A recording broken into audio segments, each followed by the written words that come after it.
तू इंतजार कर, मैं इंद्र का यज्ञ समाप्त करके आता हूं, तब तक तू सारे सामग्री रख ले। निमि बोला 500 साल इंद्र का यज्ञ करोगे?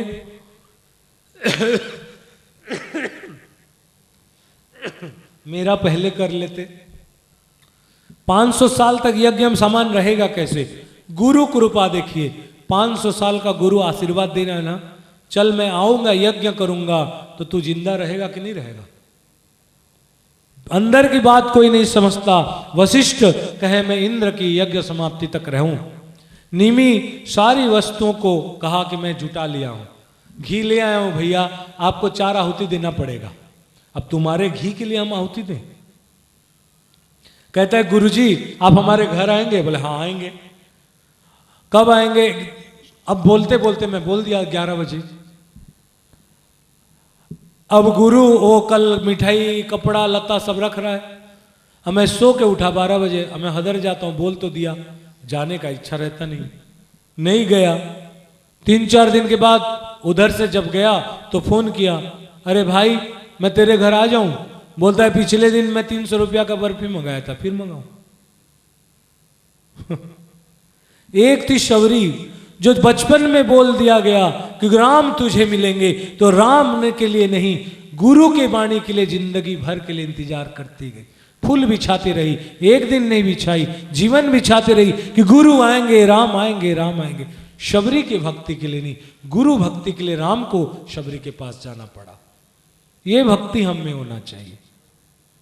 तो ध्यान रखें, आज निमि ने कहा मैं सारा सामान जुगाड़ कर लिया हूं, आप तो हमारे रोज के गुरु हैं, आप जरूर आएंगे, नित्य गुरु हैं आप इक्ष्वाकु वंश के। इसके लिए इस समय मेरा कार्य छोड़कर आपको और कहीं जाना शोभा नहीं दे रहा है गुरुदेव। लेकिन जितने प्रकार के रोकने के कारण भी वशिष्ठ नहीं रुके और इंद्र की यज्ञ करने, पराशक्ति नामक यज्ञ करने के लिए चले गए। राजा उदास हो गए तो कहे चलो तू नहीं तो और सही, एक गुरु नहीं तो दूसरे गुरु से भागवत सुन लेंगे। तो ध्यान रखें, तो उन्होंने कहा गौतम नामक एक ऋषि को बुलाया और उनको आचार्य बनाया और हिमालय के पास जाकर समुद्र के किनारे, ऐसा कौन सा जगह है जहां हिमालय भी और समुद्र है? हिमालय के पास जाकर समुद्र के किनारे दीक्षित होकर प्रचुर दक्षिणा दिए ब्राह्मण को, गाय दिया, धन दिया और रीति को सब ब्राह्मणों को पूजा किया। 500 वर्ष के बाद जब वशिष्ठ ऋषि यज्ञ से निवृत्त हो गए तो बोले निमि तो मेरा चेला है, चल देख के आऊं क्या कर रहा है। चले इंतजार। तो जब वशिष्ठ आए तो निमि अपने राज दरबार में, राजगृह में सोए थे। तो राजा सोए हैं बोल के उनके चपरासी उनको नहीं उठाया। तो वशिष्ठ जाते हैं, सोचते हैं मेरा आने के बावजूद भी ये सोया हुआ है, इसलिए मेरा अपमान कर रहा है। वशिष्ठ को शोभा दे रहा है, अपमान अपमान। लेकिन त्रिगुणात्मिका शक्ति के कारण ये होता है, हो ही है सो जो राम रची राखा। तो ध्यान रखें, अब वशिष्ठ ने कहा मेरा अपमान हो गया। तो कहें निमि के सेवा में उपस्थित न होने के कारण ध्यान रखें मैंने मुनि को रोष आया कि मैं सेवा नहीं किया निमि। तो वशिष्ठ ने श्राप दिया, तुमने मुझे जैसे गुरु को, मेरे जैसे गुरु, ब्रह्मा पुत्र गुरु को छोड़कर दूसरों को गुरु बना लिया। रे मूर्ख, मेरे कहने पर भी तूने नहीं रखा, सामग्री इंतजार नहीं किया, इसलिए तू बिना देह के हो जाए, तेरे को मृत्यु बिना देह की हो जाए। बोले क्या? आत्मा बन जाए। ठीक है? कौन दिया श्राप? वशिष्ठ ने। निमि को महाराज महाराज महाराज उठिए, एक तो दाढ़ी वाला बाबा आया हुआ है और बोलता है आपको श्राप दे दिया कि आपकी शरीर नहीं रहे। श्राप के कारण निमि उठते हैं। ध्यान रखें, निमि ने हाथ जोड़कर कहा गुरुदेव मैंने तो आपके प्रति कभी दुर्भावना नहीं किया, मेरे अंतःकरण में कोई दुर्भावना नहीं है। आप क्रोधित हैं और मुझे श्राप दिया। शार्ग गर्व बात तो ये है गुरुदेव कि मैं कोई दोष नहीं किया।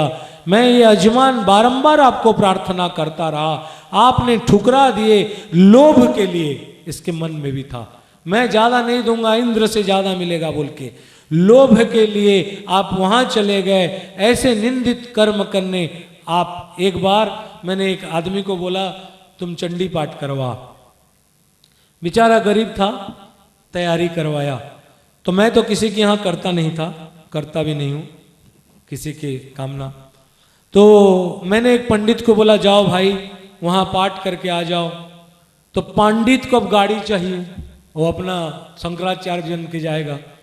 लेकिन गरीब का घर सुन के वो 11 बजे दिन में बोला कि मैं वहां नहीं जाऊंगा, स्ट्राइक हुआ है। मैं बोला स्ट्राइक, वो भी संबलपुर में। उसी समय उसका फोन आया, दादा मैंने आज पूरे गांव के फूल तोला हुआ है माँ की पूजा के लिए, पंडित कब आएगा? तब मैंने कहा कि अगर आज मैं इसके घर जाके पूजा ना करूं तो धर्म रुष्ट हो जाएगा। क्योंकि श्रद्धा से मैंने कहा हुआ है, उसने व्यवस्था किया है कि अब ब्राह्मण ना हो तो चंडी पाठ नहीं होगा। मैं जाके वहां चंडी पाठ किया, पूजा किया, हवन किया और सर्व में तुभ्यम गोविंदम बोल के समर्पित किया। यही कहानी था बंगाल का एक जज का।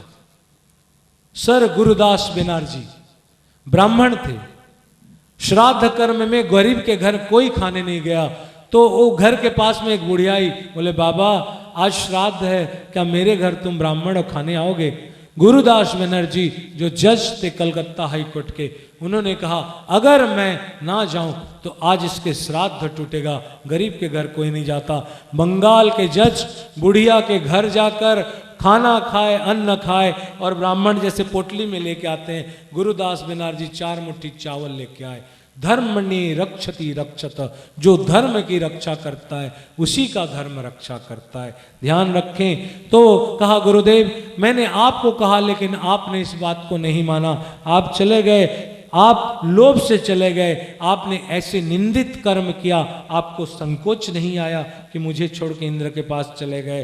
आप ब्रह्मा के पुत्र हैं, आप धर्म के सिद्धांत को जानते हैं, सब पता है कि कहाँ करना है कहाँ नहीं करना है, आपको सूक्ष्म धर्म भी पता है। सूक्ष्म तत्व धर्म का जानने के बाद आप क्यों मेरा नहीं किए? इसलिए आपका श्राप व्यर्थ नहीं होगा, मैं भी आपको श्राप देता हूं। कौन दिया?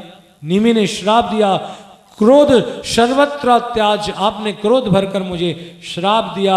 आप ध्यान रखें, जो क्रोध करके धर्म में चलने वाले को डगमगाता है वो व्यक्ति चांडाल भी अस्पृश्य है, निमि कहता है। अतः मैं भी आप वशिष्ठ को श्राप देता हूं कि आप क्रोध भाजन शरीर, जिस शरीर से आप क्रोध किए हैं हे वशिष्ठ, आप उस शरीर का मृत्यु हो जाए। सुने थे? वशिष्ठ का मृत्यु परस्पर श्राप की भागी हुए। ध्यान देखें, परस्पर दोनों को श्राप दिया। एक ने कहा तो देह नष्ट हो जाए, एक ने कहा तुम्हारी देह छूट जाए। निमि के श्राप से वशिष्ठ चिंतित हो गए। अभी अभी 500 वर्ष तक पूजा करके आए हैं माँ का। उन्होंने कहा क्या करना चाहिए, पुनः शरीर धारण कैसा हो? ये शरीर तो ब्रह्मा ने मन से प्रकट करके दिया है, अगले जीवन में मेरा पिता कौन होगा? ज्ञानी तो थे। मां तारा को ध्यान किया, वशिष्ठ ने पूर्व जन्म में तारा को ध्यान किया, मंत्र कहा ओम ताराय विद्महे मोहग्राय च धीमहि तन्नो देवी प्रचोदयात्। ब्रह्म गायत्री करने के कारण ब्रह्मा प्रकट हुए, उनके पिताजी। उन्होंने, ब्रह्मा ने जिज्ञासा किया और इन्होंने भी जिज्ञासा किया। ब्रह्मा ने क्या, आप क्या चाहते हो? तो उन्होंने कहा मैं चाहता हूं कि मेरे दूसरे शरीर जो भी है मेरा स्थिति पूर्ववत रहे। मैं जो आज भी वशिष्ठ हूं, मैं अगर दूसरा शरीर भी लूं तो वशिष्ठ ही रहूं। इस शरीर में चाहे जैसा ज्ञान है, जैसी मेरा नॉलेज है, सब मेरी रहे। मेरी प्रसन्नता के लिए हे ब्रह्मदेव आप मेरे पिता हैं, व्यवस्था करें। ब्रह्मा ने रास्ता बताया। 2 ऋषि हैं, एक नाम है मित्र, दूसरे का नाम है वरुण। जाओ दोनों के तेज में प्रविष्ट हो जाओ और चुपचाप बैठे रहो। समय आएगा, मां तारा के कृपा से काम बनेंगे। समय आने पर तुम प्रकट होगे। तुम प्राणियों के स्रोत वेदवत्ता सर्वज्ञानी सर्व संपन्न वाले अधिकारी बनोगे। तुम वशिष्ठ में जो ज्ञान है तो वो रहेगा। वशिष्ठ ने ब्रह्मवाणी सुना, ब्रह्मदेव को प्रणाम किया और दो ऋषि मित्र और वरुण एक साथ एक आश्रम में रहने वाले जो थे, उस आश्रम में जाने दोनों के तेज में घुस गए और वशिष्ठ की मृत्यु हो गई। स्थूल शरीर जो वही शरीर था उसको त्याग किया और सूक्ष्म रूप में मित्र और वरुण नामक ऋषि के अंग में रहने लगे।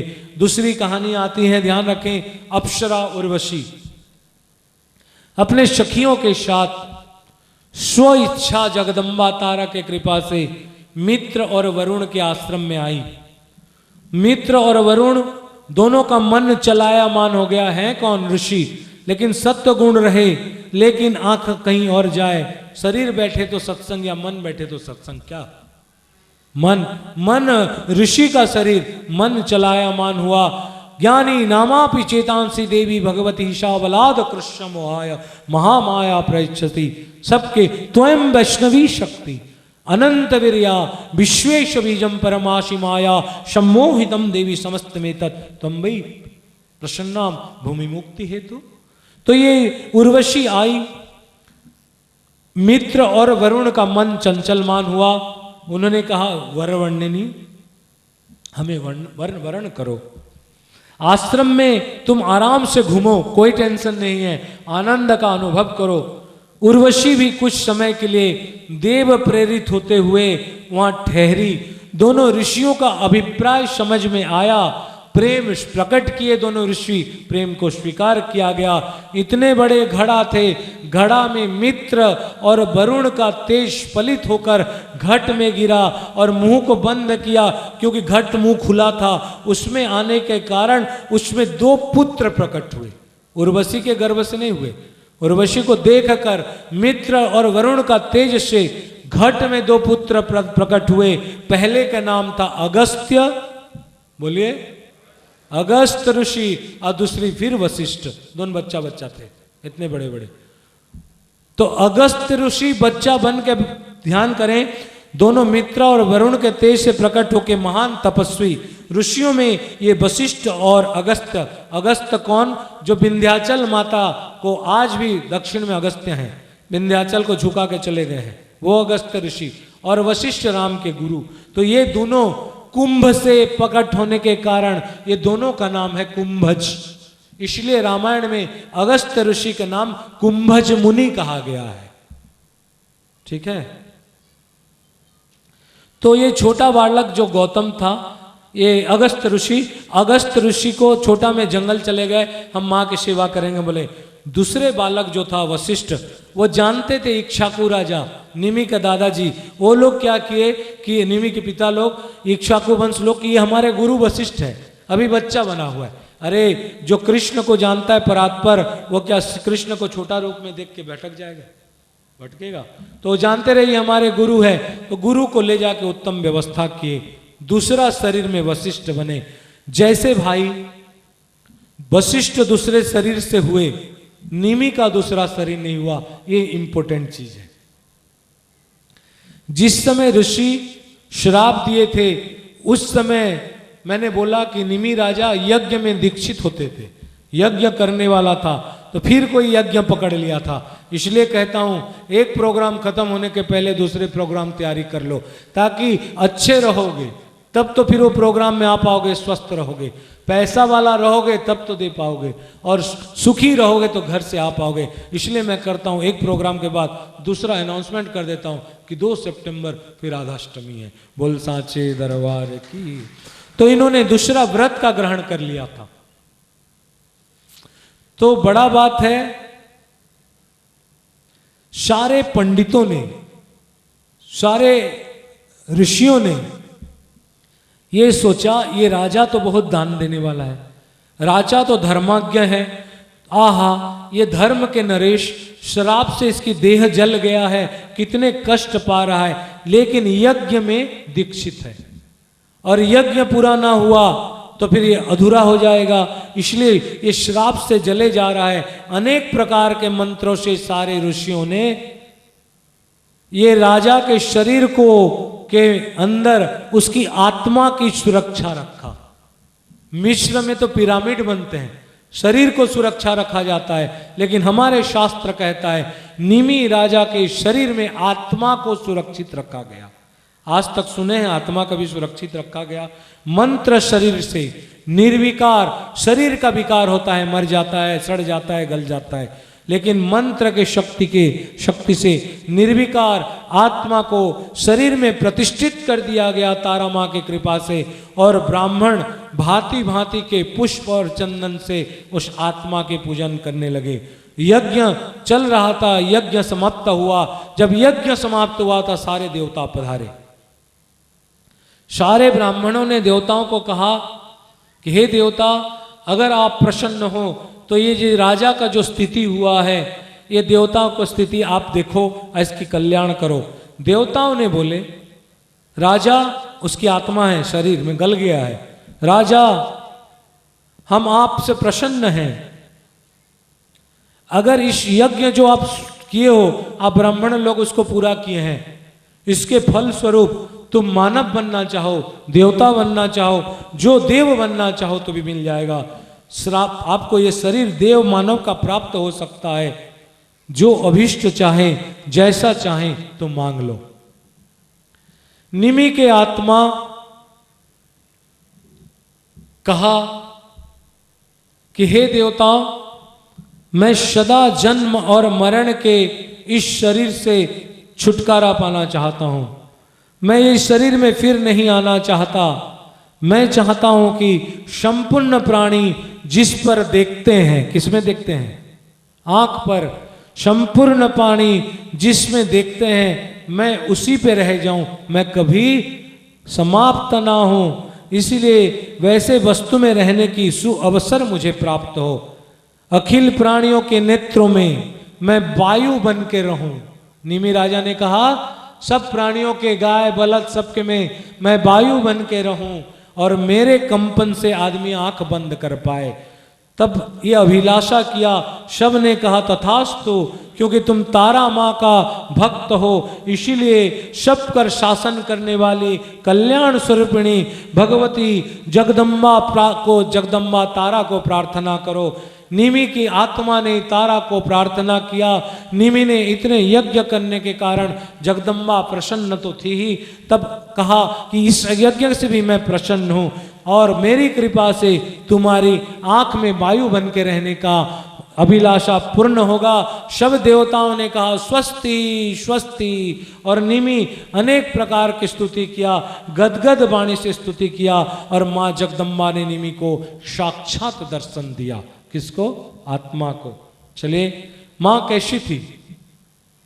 कृष्णा लंबोदरी भीमा नागकुंडल शोभिताम रक्तमुखी ललजीभाम रक्तांबरम धराकटे पिनोन्नतं मुनिमुग्राम महानागेन वेष्टिताम शवस्योपरि देवेशं तस्य पर्वी कपालिनीं नशाग्रें ध्याननिरतां महाघोरावरप्रदां चतुर्भुजां दीर्घकेशी दक्षिणशोधबाहुनां बिभ्रतिनीलनेमिकां वामर्धोवनपानपात्रकं वराभयं धरा देवीं मयस्तद्दक्षचामरो पिबन्ती रुधिरं धारा पानपात्रं सदाशिवे सर्वसिद्धिप्रदां देवीं नित्यं गिरिनिवासिनीं लोचनं त्रयसंयुक्तं नागयज्ञं पवितिनीं दीर्घानाशां दीर्घजङ्घा दीर्घाङ्गे दीर्घजीविकां चन्द्रसूर्याग्निं भेदिनं त्रिलोचनां सुमन्वितां शत्रुनाशं करें देवीं महाभीमां वरप्रदां व्याघ्रचर्मा शिरोवध्वा जगद्वा जगत्त्रय विभाविता साधकानां सुखकर्त्री शबलोक भयंकरीं एवं भूत महादेवी तारिणीं प्रणमाम्यहम्। राजा निमि की आत्माओं ने गजब की झांकी दर्शन किया। मां प्रसन्न है ऐसे सोचकर निमि राजा ने आत्मा ने वर मांगा, मां मुझे निर्मल ज्ञान दे मां, जिसे मैं सदा मुक्त हो जाऊं। मेरी यही अभिलाषा है कि मैं संपूर्ण प्राणियों में नेत्र में ठहरने की सुयोग प्राप्त कर लूं। इसलिए जिसका पलक पड़ता है, देवी तो प्रसन्न थी, राजन तुम्हें शुद्ध ज्ञान अवश्य प्राप्त होगा, समस्त चराचर में प्राणियों में नेत्र में तुम रहना और तुम्हारे प्रभाव से सारे प्राणी आंखी को बंद और खुल पाएंगे। क्या कर पाएंगे? इसलिए बोलते ना, एक निमिष में वो गायब हो गया। किसमें? निमिष में। अतएव मनुष्य, पशु, पक्षी जो पलक गिरने वाले हैं, इनके पलक गिरता है और देवताओं को पलक नहीं गिरता। ये स्वरूप को याद करके जगन्नाथ को ऐसे देवता बना गया जिसकी कोई पलक कभी नहीं गिरता। बोल सांचे दरबार की। जगन्नाथ के पलश में निमि का कोई प्रभाव नहीं है। बोल सांचे दरबार की। देखो, ये कहानी तो तुम किताब में भी पा जाओगे, ठीक है, लेकिन संत कथा कहे, अगर तुम्हारे कहते हैं तीरथ जाए फल एक मिले, गुरु मिले फल चार, धर्म अर्थ काम मोक्ष, और संत गुरु मिले अनेक फल, कहत कबीर विचार।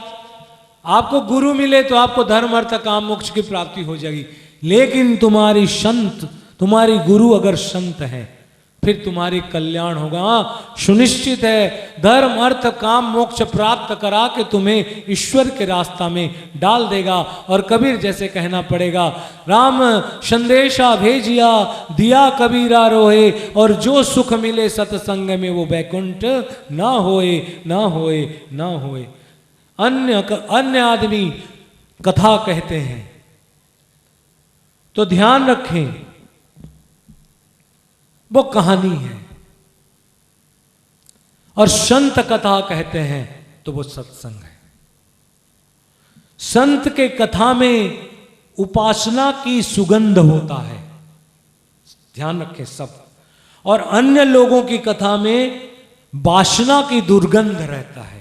ये आएगा और चढ़ाएगा, और ऐसा करेगा तो साड़ी चढ़ेगा, और ऐसा होगा तो भागवत पहले दिन बाबा का अंगूठी पहनाओ, दूसरे दिन शाम तक कोई जन्म कर ही लेते हैं। हम लोग तो पागल हो गए थे भागवत करवा। तीसरे दिन बामन छता, और चौथे दिन भगवान को पैदा, पांचवें दिन रुक्मिणी हरण, सब माल बाबा के लिए, छठवें दिन सुदामा, और सातवां दिन तो चढ़ाउतरी चढ़ना ही है। बोल सांचे दरबार की। ध्यान रखें, जगदम्बा जब पधार गई निमि को आशीर्वाद देकर, ये भी आप लोग हंसेंगे सुन के, सम्यक रूप में सारे संत लोग वहां बैठे। निमि नष्ट हो गया है, लेकिन नष्ट ना होकर भी स्थूल शरीर में उसका रखा गया है, शरीर को रखा गया है, आत्मा की पूजा हो रहा था। तो निमि के कोई वो नहीं थे सक्सेसर, शरीर मर चुका है और वंश नहीं बढ़ेगा। ये वो वंश है जिसमें राम आएंगे। तो निमि के शरीर में, मरे शरीर में लकड़ी डाला गया, और लकड़ी से लकड़ी को घुमाया गया। तो इसके बेचारे के शरीर में इसलिए लकड़ी डाला गया कि हो सका है मंत्र पढ़ के इसमें कोई बच्चा पैदा हो जाए। तो सारे ऋषियों ने लकड़ी जाड़कर अरिणी मंथन किया निमि के शरीर को, मंत्र पढ़ के ऐसे घिसने लगे, और साथ में ओम एकदंताय विद्महे वक्रतुंडाय धीमहि तन्नो दंती प्रचोदयात्। ओम ताराय विद्महे महाशक्ते च धीमहि तन्नो रुद्रा प्रचोदयात्। मंत्र चलता रहा, साथ ही साथ हवन भी चलता रहा। अरणी के मंथन करने पर एक सुंदर सा लड़का वहां से प्रकट हुआ। निमि के मरे हुए शरीर से एक सुंदर लड़का प्रकट हुआ, मानो दूसरा निमि है, सुंदर सुगुण। अरणी मंथन से, लकड़ी के मंथन से प्रकट होने के कारण इसका नाम हुआ मिथि, मथने से मिथि। और पिता जिसका शरीर नहीं था, प्रकट होने के कारण लकड़ी के द्वार उसके नाम हुआ जनक। बाप से पिता को जनक बोलते हैं, अब पिता के शरीर से पैदा होने के नाम हुआ जनक।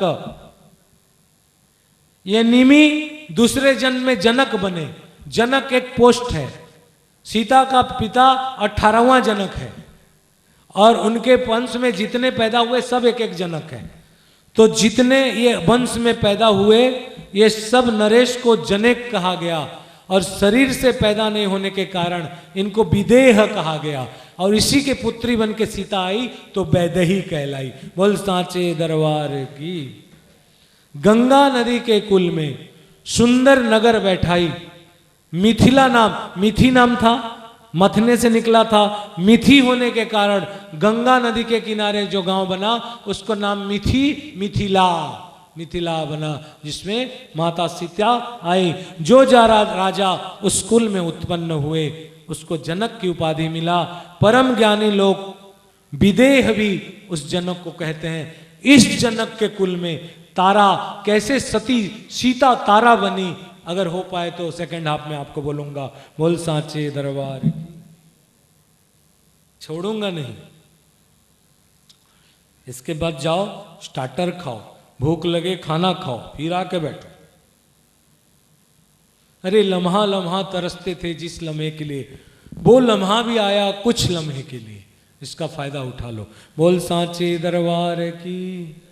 देखो जितना भी हम लोग चिल्लाएं ताली बजाएं, पुण्य कुछ मिलने वाला नहीं है। ठीक है शशि, इसका फायदा आज कुछ नहीं मिलेगा, क्योंकि ये वशिष्ठ ऋषि ने तारा माँ को श्राप दिया है, जितना पूजा पाठ मंत्र जप करें तुम किसी को आशीर्वाद नहीं दे सकती, जल्दी से प्रसन्न नहीं होगे। तारा भक्ति सुधारणव ये कहा गया है, तो फिर हम लोग कैसे करेंगे कमल भैया? फायदा क्या होगा आने का इतना टिकट कटा के? तो कहा गया जब कृष्ण अवतार हो जाएंगे उस दिन के बाद तारा का चरित्र जो भी कहा वो फलप्रद रहेगा। बोल सांचे दरबार की। कृष्ण अवतार के बाद वसुदेवम सुतम देवम कंस चाणुरमर्दनम देवकी परमानंदे कृष्ण वंदे जगत गुरु कृष्ण वंदे। वाह।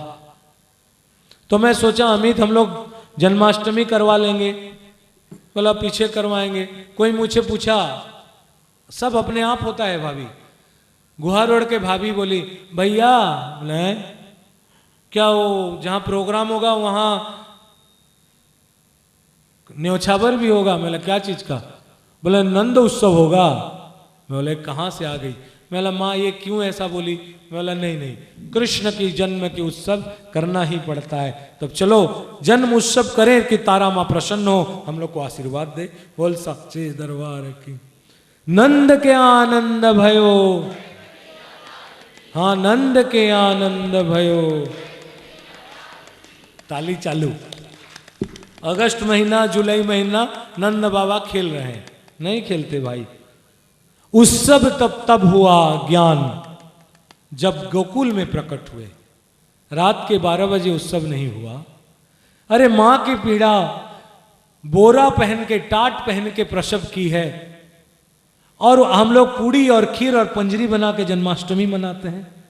कभी देवकी और वसुदेव के कष्ट को पाए कृष्ण का प्रकट होता है जहां, वहां आनंद होता है। इसलिए कृष्ण प्रकट नहीं कहते हैं, नंद घर आनंद भयो। कौन भया? आनंद। आनंद ही श्री कृष्ण है। तो प्रकट हो जहां श्री कृष्ण वहां आनंद होता है। जहां प्रकट हुए भगवान श्री कृष्ण वहां आनंद हुआ। जहां आए, कहां से आए? मथुरा से गोकुल आए, जहां कृष्ण आते हैं वहां आनंद होता है, और जहां से चले जाते हैं तो वहां आनंद नहीं होता। जैसे आते हैं तो आनंद और जाते हैं तो जानंद।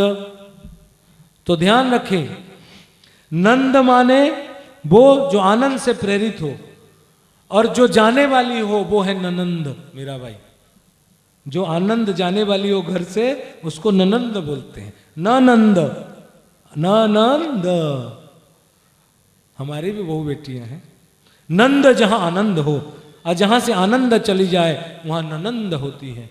चिट्ठी आई, मैं आ रही हूं।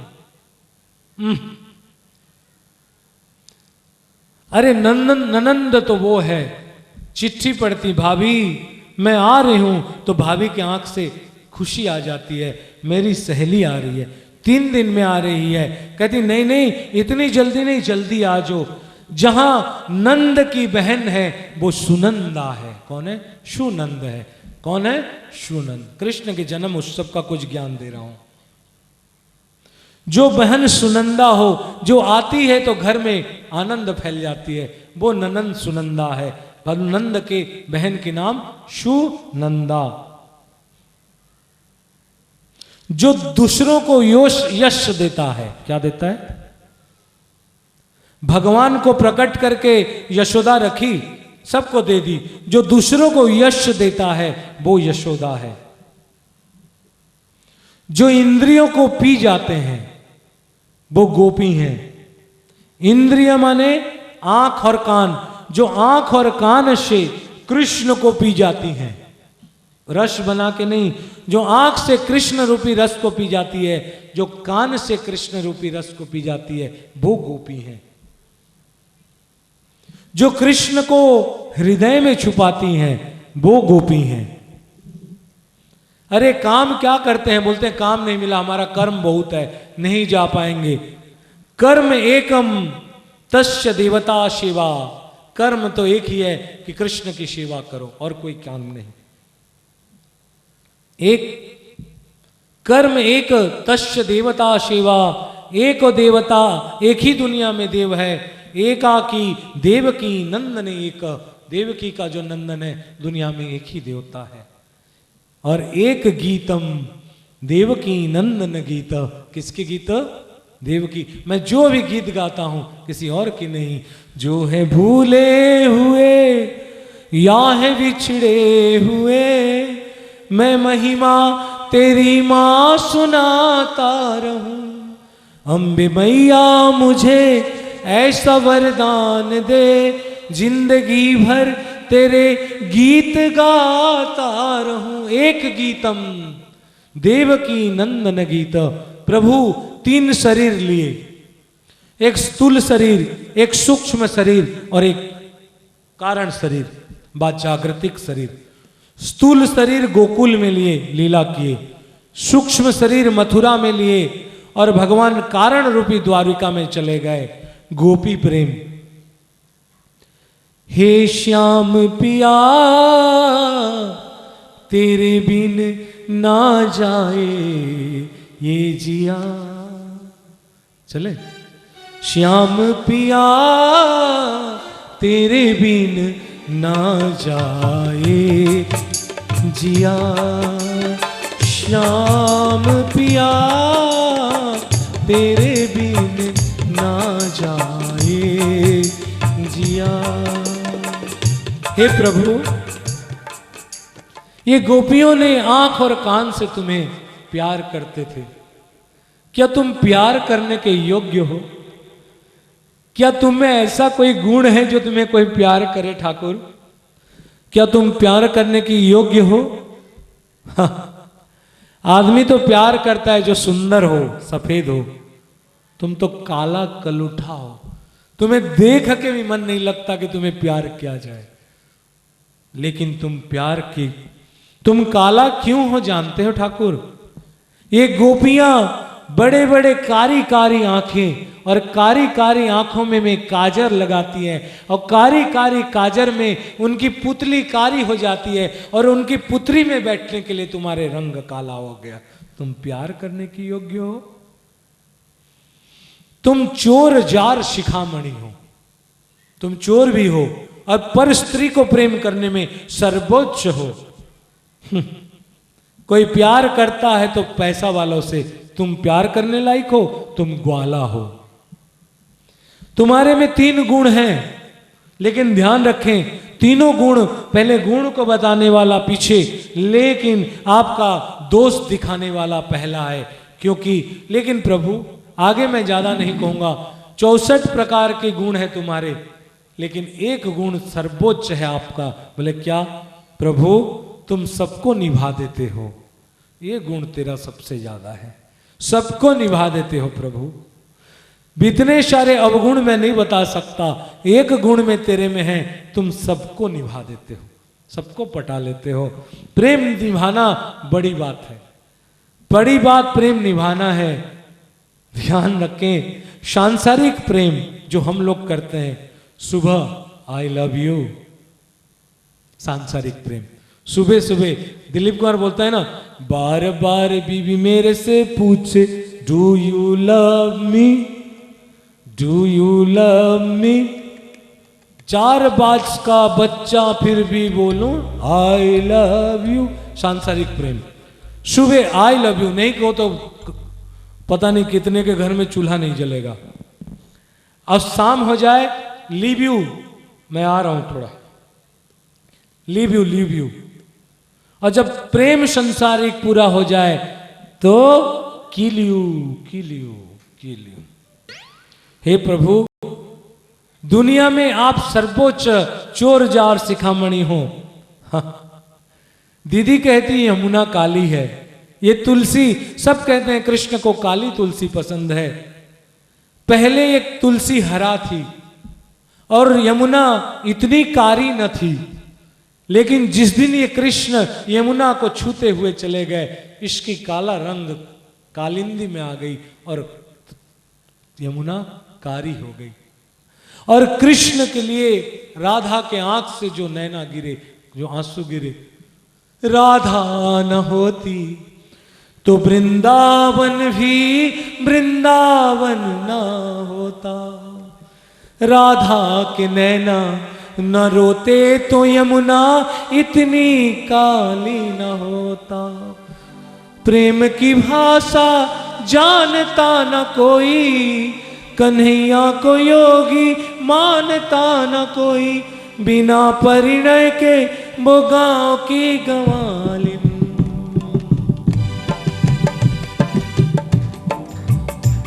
वो बिना परिणय के वो गाँव की गवालिन। अरे बिना परिणय के वो गाँव की गवालिन, कान्हा की बटरानी हो गई। राधा ऐसी भई श्याम की दीवानी, राधा ऐसी भई श्याम की दीवानी, के ब्रिज की कहानी हो गई, के ब्रिज की कहानी हो गई, के